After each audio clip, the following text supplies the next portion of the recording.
Berhasilkah mereka menghancurkan Islam dengan cara seperti ini? Belum, Bunda.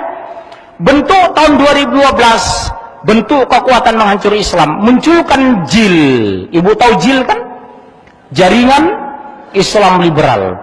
Kemudian JIM, Jaringan Intelektual Muhada Muhammadiyah. Kemudian INUL, Ikatan Nahdlatul Ulama Liberal. Yang keempat JIN, Jaringan Islam Nusantara. Wacana yang mereka angkat tahu, Bunda?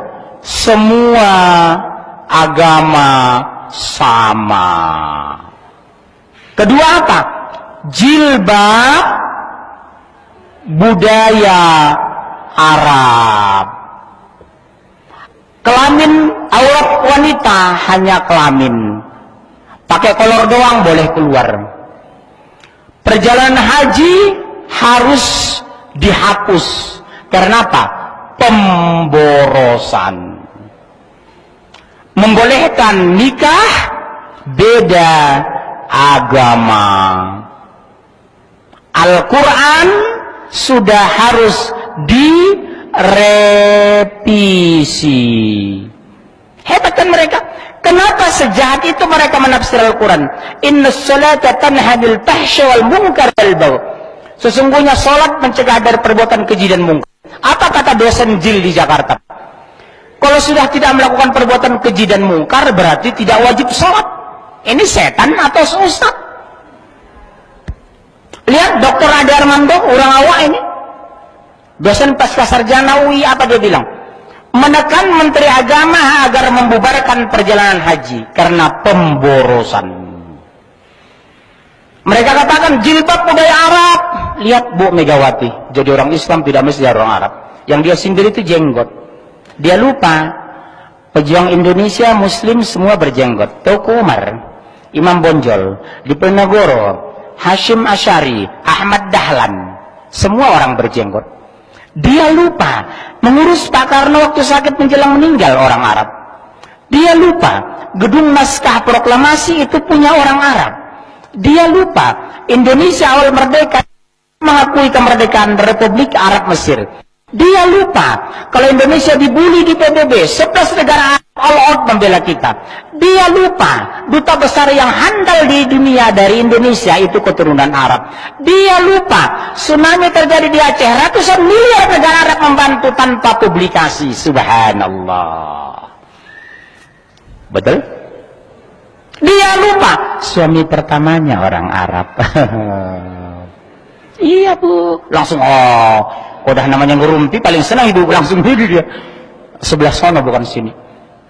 Betul, bagaimana apa? Sentimen sama Islam. Masuk akal nggak Pak?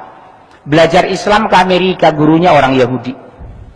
Sama dengan bikin gudeg ke Tapanuli. Bukan berarti kami nggak bisa bikin gudeg. Habis makan gudeg, budeg. Bikin rendang ke Solo. Kalau saya makan rendang di Solo Bu, saya tanya langsung, Mas panjenengan saking pundi? Saking Jawi. Jawi ini pundi Pak? Solo. Panjenengan asli Solo nggih? Sing makan-makan iki sapa? Kula Pak. Oh pantas anyep. Bikin rendang ke Bukit Tinggi.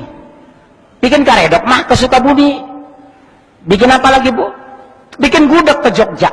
Ini belajar Islam ke Amerika, di brainwash. Pulang ke Indonesia, kata Nurholis Majid, semua agama sama.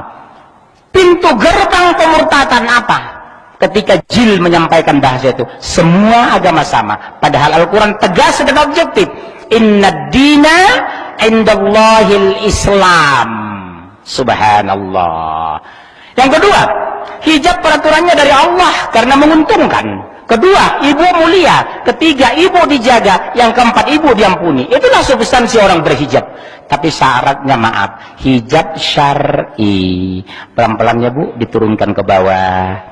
Jangan diikat di leher kayak orang bunuh diri. Betul kan? Turun segini.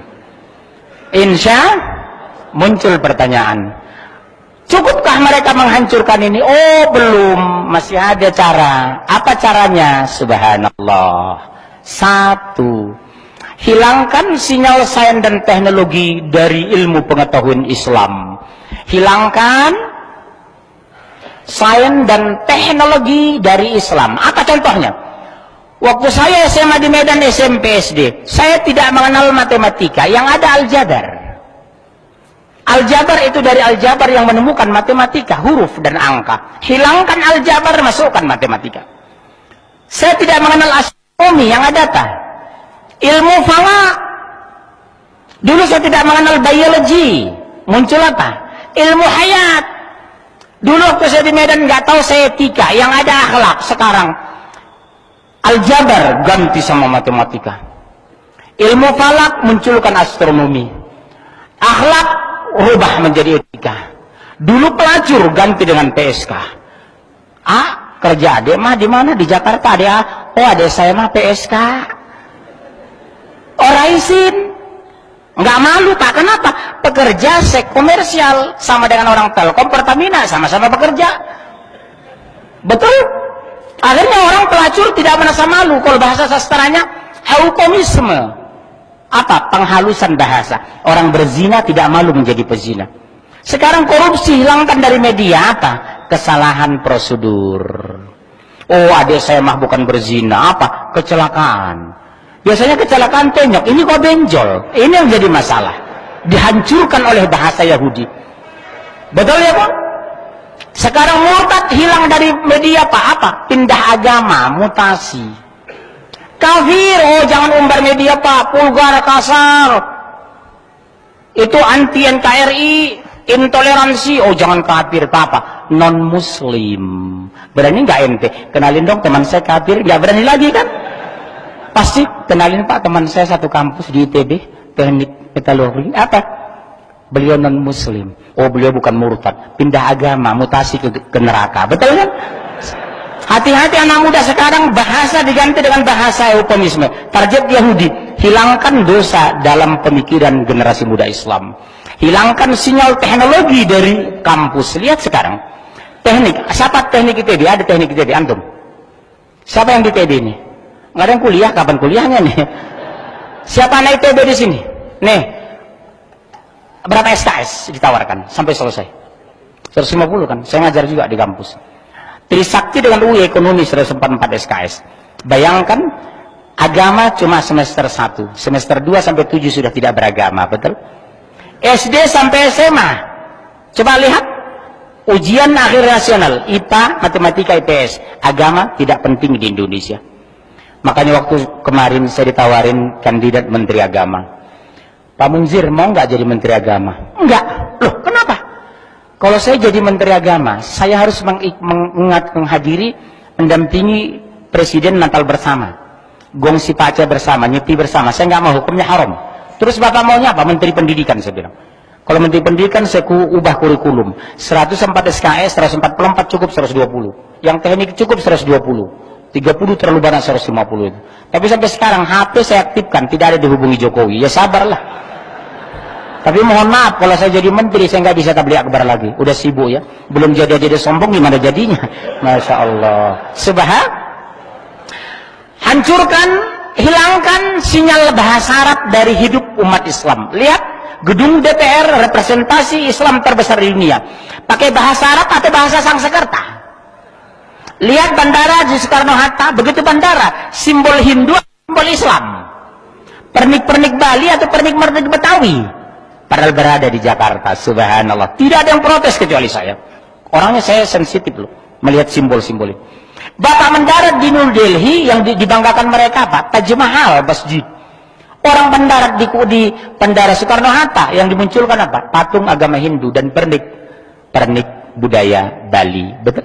Kenapa umat Islam tidak ada yang protes?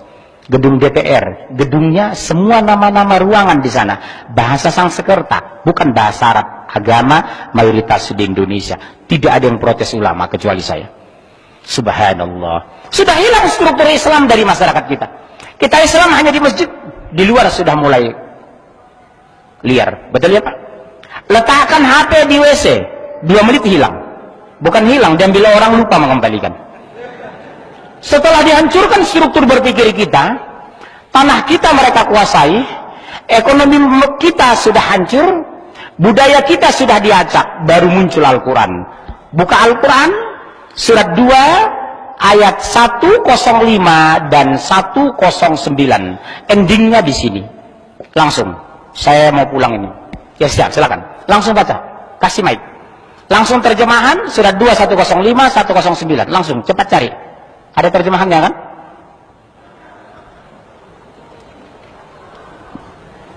Iya cepat. Iya langsung terjemahan. Surat 2 105 109.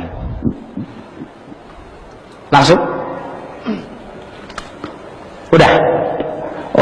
Orang-orang yang kafir dan ahli kitab dan orang-orang yang musyrik tidak menginginkan diturunkannya kepadamu suatu kebaikan dari Tuhanmu. Coba dengar Pak.